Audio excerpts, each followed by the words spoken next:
Aujourd'hui, nous allons aborder la résilience. Qu'est-ce donc la résilience? C'est quand tu vas accepter tous les faits passés qui te sont arrivés. Mais c'est très important de pouvoir accepter son passé pour pouvoir vivre l'instant présent. Je m'explique. Pour vivre pleinement l'instant présent, il faut arrêter de penser à ce qui s'est passé hier et ce qui doit se passer demain. Ce qui signifie donc accepter le passé. Nous avons tous un passé assez tumultueux, où nous avons vécu des épreuves compliquées, des épreuves difficiles, des moments farfelus. On a rencontré des personnes, on ne pensait jamais les rencontrer. On a fait peut-être des choses aussi qu'on ne pensait jamais faire. On a dit des choses sûrement aussi qu'on ne pensait jamais dire. Après tout, est-ce que c'est si grave que ça?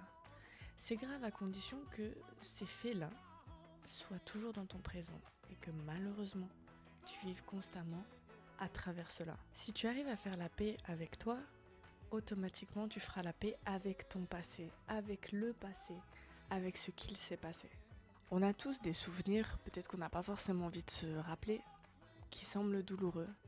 Mais le jour où tu arriveras à faire la paix avec cela, quand tu y repenseras, si tu y repenses, tu ressentiras pas toutes ces émotions.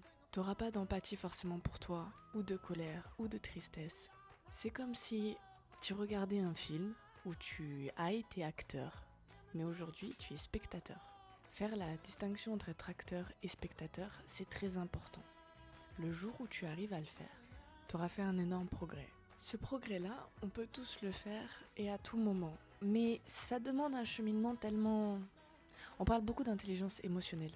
C'est vrai que c'est très important. Parce qu'une chose, par exemple, on peut dire coucou à mon doudou. Voilà, mon doudou que j'ai depuis très longtemps, on peut lui dire coucou. En parlant d'intelligence émotionnelle, il y a une chose par exemple que je déteste et je me suis rendu compte que j'ai été et j'ai pensé comme ça. Alors ça va être souvent chez les hommes. Ne pas réussir et ne pas accepter le fait de pleurer. Alors soit, du coup les hommes dans la société, je sais que on va souvent les associer à la sécurité, chose qui est vraie. Pour une femme en tout cas, le fait de pleurer, ça peut montrer une faiblesse, soit. Je trouve que c'est montrer plutôt une force, parce que c'est accepter qu'on est triste, montrer qu'on est triste. Après, on voit les choses tous différemment. Mais accepter ses émotions, c'est pas être faible. Par contre, intérioriser ses émotions, ne pas les vivre, ne pas les montrer, est-ce que c'est vraiment une force? Bonne question. Après, je dis ça, mais je suis une femme et c'est vrai que les codes entre les hommes et les femmes sont différents. Et je suis tout à fait d'accord. On peut parler d'égalité, non. Je parlerais plutôt d'équité, peut-être. On est différents, donc on peut pas avoir les mêmes choses, on peut pas faire les mêmes choses, donner les mêmes choses, recevoir les mêmes choses. Soit. Mais pour en revenir à la résilience, donc sur l'intelligence émotionnelle, ok, pleurer soi-disant c'est une faiblesse, soit. Après il y a une autre chose, c'est demander pardon. Ça fait partie de la résilience aussi. Savoir se demander pardon à soi-même et demander pardon aux personnes qu'on a touchées. Ça permet de clôturer un chapitre. Mais pareil, en termes d'intelligence émotionnelle, moi j'irais plutôt c'est de l'intelligence tout court, mais bon, maintenant on en a fait un mot intelligence émotionnelle, donc oui. Ne pas oser dire pardon, parce que l'ego, qui est le meilleur et le pire ennemi de l'homme, comme beaucoup de choses, mais soi-disant à cause de l'ego, on ne fait pas le pas pour aller demander pardon.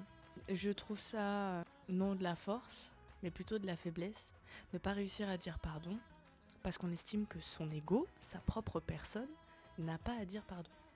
Du coup, ça veut dire que tu ne peux pas te pardonner toi-même. Si t'arrives pas à pardonner les autres, tu peux pas le faire pour toi-même non plus. Donc finalement, tu finis par t'enfermer dans une case, sans t'en rendre compte. Donc est-ce de la force ou de la faiblesse de ne pas réussir à demander pardon, à dire pardon, parce que finalement, tu n'arriveras pas à le faire pour toi-même. On est bien d'accord, ça semble logique. Un truc que j'adore chez moi, c'est ça. J'ai un tableau où je peux tout piquer.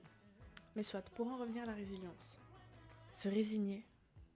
Parce que finalement, en fait, tu peux pas changer. Tu pourras pas changer ce qui a été fait. C'est déjà écrit. Tu peux pas non plus réécrire. Mais tu peux t'en servir, en tirer une leçon, ne pas reproduire, ou alors en faire un atout. C'est-à-dire que, imaginons, ton passif a été très compliqué, et de l'ancienne version de toi, tu es devenu une version totalement opposée, qui n'a aucun rapport, parce que de ce passif-là, tu en as fait un atout pour savoir que c'était pas ce que tu voulais. Accepter ce qui a été fait s'en servir pour écrire ta propre histoire. Une fois que tu sais ce qui a été fait, tu pourras pas changer les choses. Et surtout, une chose qui est très très importante, à ne surtout pas oublier, à trop vivre dans le passé et à penser trop au futur, tu finis par oublier le moment qu'il y a juste en face de toi et tu finis par passer à côté de ta vie et à t'oublier totalement. Petit conseil du jour.